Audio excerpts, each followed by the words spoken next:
from the time of Renaissance Europe to this point in history, the creative art industry has become a multi-million-dollar industry with artworks from the likes of Picasso, Rembrandt, Michelangelo, etc. being auctioned for millions of dollars. Even African art and artifacts stolen as a result of colonial adventure have been showcased in several European museums and have earned millions of dollars. Without a question, aesthetics is a focal consideration in architecture, real estate, and interior design. Modern and contemporary artistry is evolving into several genres with budding stars rising from seemingly obscurity to limelight as a result of unquestionable creativity.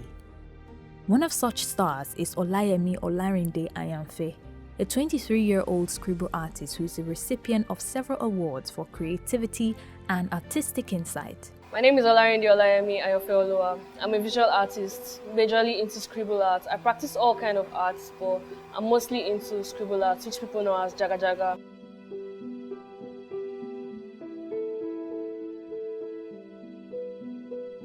I discovered my talent for scribble drawing in 2015, I think. Then I was in Unilag. I attended this Artist Connect workshop and exhibition, and I was challenged to do a drawing. Being a pencil artist around that time, I was used to using pencils to draw and all, but I was given a pen to draw, so I didn't even know what to do. So I was frustrated and I just started doing Jaga Jaga. From there I realized that, okay, I could scribble, and from there I started practicing more.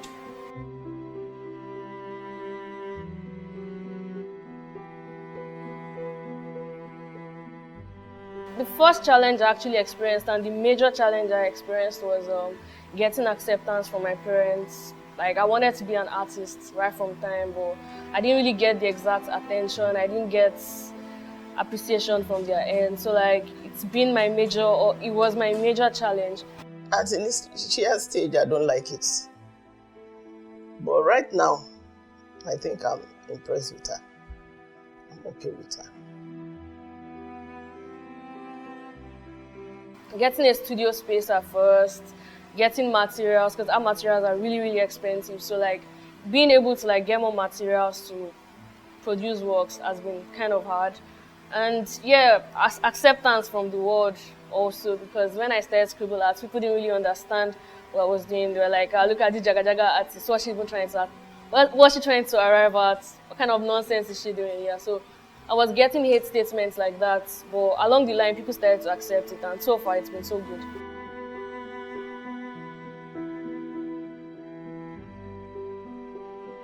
We didn't identify most of these things with her before, but to me, it is a big surprise that she's coming up with all. It's like it's a hidden talent, and we are encouraging her to work on it because she's been fantastic.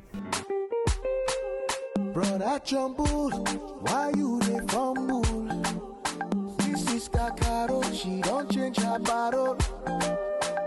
You no need to dey suffer to send money, oh. Careful, make you dial the number 894.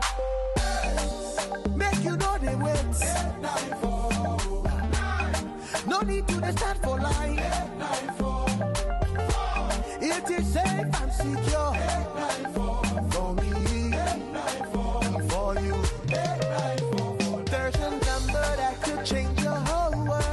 894. It no matter if you don't get data. 894. Just pick your phone and dial the number 894 for me. 894 for you. 894 for Niger. Dial star 894 hash to get started. Powered by FirstBank.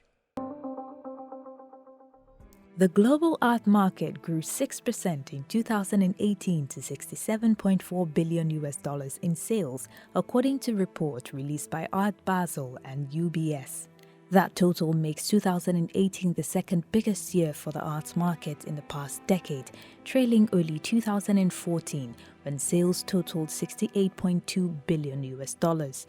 This follows a trend over the past decade, during which the value of all sales went up 9%, while the number of artworks sold has gone down 9%. I can't say that the art industry is all that good. In my own view, about the art industry in Nigeria. I feel like we're still lagging behind. We're lagging like so much because there's not much appreciation for artists in Nigeria. There's not much appreciation for artworks. People don't really understand it. They don't appreciate it. And when you don't understand a particular artwork, there's no how you can appreciate it. Instead, you just diminish the whole value, and it's really messed up. It's really messed up here.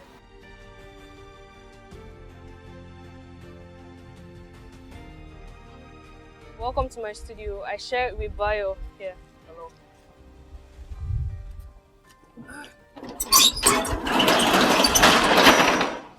Let me take you on a tour around my studio.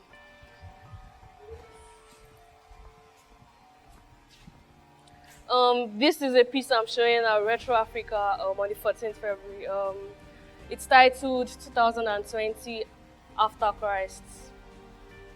This piece actually talks about the current situation in Nigeria and in Africa actually, about how pastors, preachers practice or teach us nonsense basically. Yeah, so I'm using these pieces to educate people on in that particular sense about them actually waking up and not falling for all this nonsense that is going on, because lately like different videos have been trending about these particular practices where you see pastors requesting a particular amount of money, or pastors telling their congregation to drink their urine and all those things. So this is actually about it. The pastors who go behind the back of God to actually consult juju and all of those things, yeah, so for deliverance, the ones who fake deliverance and all of that. So this actually covers the three most popular arms of the Christian religion: the Anglican and Catholic sector, the Pentecostal sector, and the CSC Sele sector. Yeah. This is the Igbo landing piece. It talks about the bravery of the Igbos, how they resisted slavery and how they capsized their boats. They committed suicide. They were like, they weren't going to go into slavery. They would rather go by water, which they came from. So like this particular piece made me do a lot of research into how the Igbo people see themselves. Yeah, so this is what I'm working on currently. And then this is a family picture.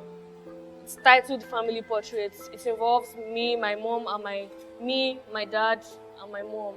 Yeah, basically it just shows, it's an abstract piece that shows, it's an abstract piece that shows an in-depth of how I came to life, how things have been going on in my life and other things. It's quite personal, so like I can't go too much into detail.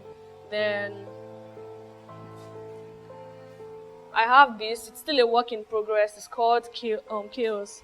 I was feeling chaotic at some point in my life, and I thought to put it on canvas. So like, it's just me in a mental state, basically, being that I started scribble art as a form of frustration. Yeah, so I was feeling really down at the time when I made this piece, and it's still in progress. I kind of lost vibe along the line, but I'm kicking back up. My name is Olayemi Olarinde. I'm a visual recycling artist. I basically specify my art practice with plastics. So I use virtually all my works are plastics. So I've been using plastics for like 4 years to actualize my works, and they all come out great and magnificent. And being the fact that plastics has been the major problem of our climate change, I have to make that like a primary, I'll call it a source of inspiration too for me too, because it triggers my thinking on what next can I do with these plastics, what next can I pick up again to actualize. So that has been my whole point of focus.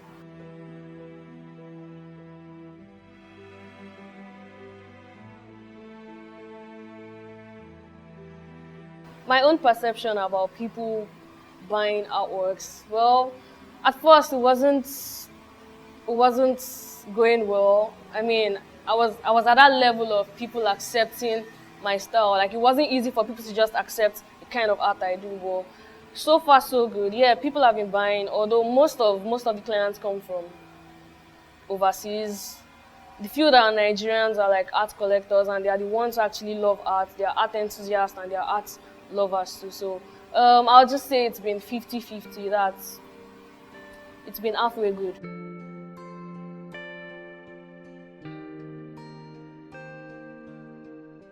Okay, when she was growing up, she was into some things which maybe we did not put too much concern on, thinking that it was things that children would normally... She's very restless in business.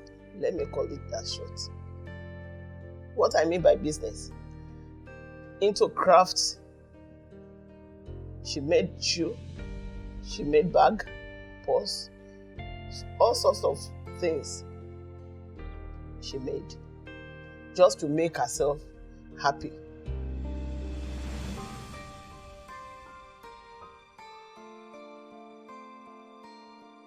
I get my inspiration from my own journey through life, the paths I follow, the paths I face. I get inspiration from music, I get inspiration from history because I love history a lot.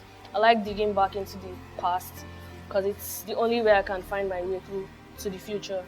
I get inspiration from music like Fela, Femi Kuti, Afro pop, and all those kind of sounds. Then I get inspiration from people's story. I've known Ayanfe for over 3 years now, and we've had a good friendship together, and there's not been any form of... We've had less qualms, and we've been good. And she seems to be a very diligent person and also compassionate. She takes our works to our hearts, like daily to our hearts, and like in our daily practices. I can say 8 to 10 hours of, what am I even saying? Virtually all the hours is dedicated to our work, and she just keeps, I don't know, she just keeps the bomb rolling, you get. So, and she isn't just a person that is self-centered. She thinks of the other man, you get. So she's just, let me just classify her as an awesome person. Although everybody has a downside, but I can't say much more of that because I can't even pinpoint it to show how wonderful she has been too. In 2018, less than 5% of dealers accounted for 50% of the sector's sales. Dealers in the two lowest brackets of the annual turnover, sub $250,000 and $250,000 to $500,000, saw sales decline by 18% and 4% respectively, while dealers in the two highest brackets of $10 million to $50 million and $50 million plus saw their sales increase by 17% and 7% respectively. What this report suggests is that art is a burgeoning multi-billion-dollar industry with a dynamic purchasing habit. Buyers' interest can swing in any direction depending on what they see.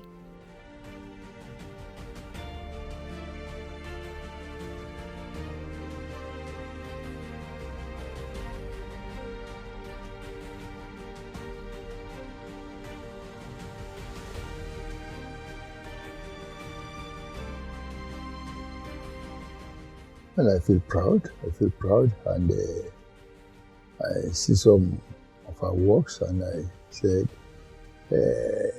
even if you went into a training institution for all these things, you would not have been doing more than this.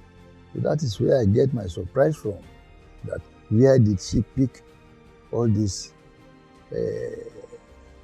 ability from? Man, she's doing them very, very, very, very well. Like she's just come back from a Delta, went on, is it a training workshop or something like that? And the pictures that she was sending home while there, I was very impressed. And she's into iron work, sort of, making, yes, the type of thing that I never expected from her. She's doing fine. I'm really very proud of her for that. The reaction of my parents when I started doing art, or when I started taking art seriously before, was, okay, at first my mom was against it. Because I remember bugging her like so many times, even times when I was about entering Unilag, I was like, I don't think I want to continue with this science PE. I just want to do art. and she thought I was under the influence of my peers, like maybe peer pressure. At some point, it was the case of deliverance, because she was like, why would her daughter just wake up one day and say she wants to do art? But one thing she failed to remember was that I had constantly told her in the past that I actually wanted to do art, and she could see it while I was growing up. I'll draw inside my textbooks in primary school, get beaten and different things, but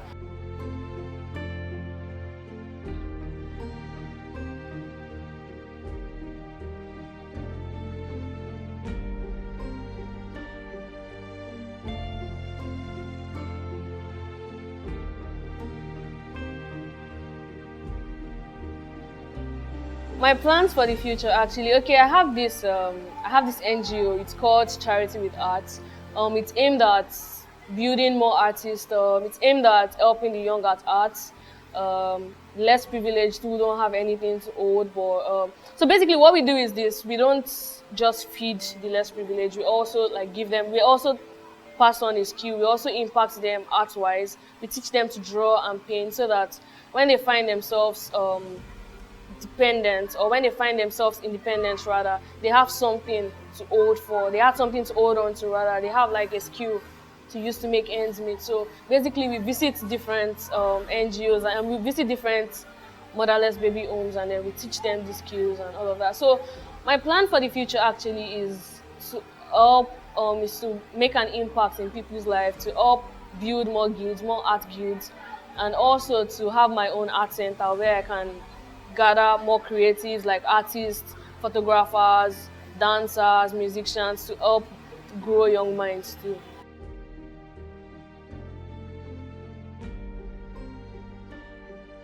From the way she's going on, and if she keeps us that pace, for another 5 to 10 years, I see her at the top, because she's very ambitious, hardworking and everything. That is it. That's what I expect of her. My advice to people out there, young creatives, everyone actually, especially emerging artists, is to keep practicing. Really, the road is long and it's a very narrow path. It's full of ups and downs, but guess what? A smooth sea has never made a skillful sailor. So I'll say you should just keep practicing, don't give up. I mean, people are out there looking at you. You don't even know. There are times when you'd feel like you don't have it, or there are times when you feel rejected, but I mean, just need to keep doing it, because the skill you have is your magic one, is your passport around the world. So just keep working, don't give up. With the display of rare tenacity and drive, Olayemi Olarinde Ayanfe has demonstrated that contemporary African art can rival any in the world in recognition and earnings. Her unique scribble art form is testament to the limitless possibilities African holds in artistic expressions. I'm Olarinde Olayemi Ayanfe. I'm a scribble artist and a photographer. I'm a first-class material.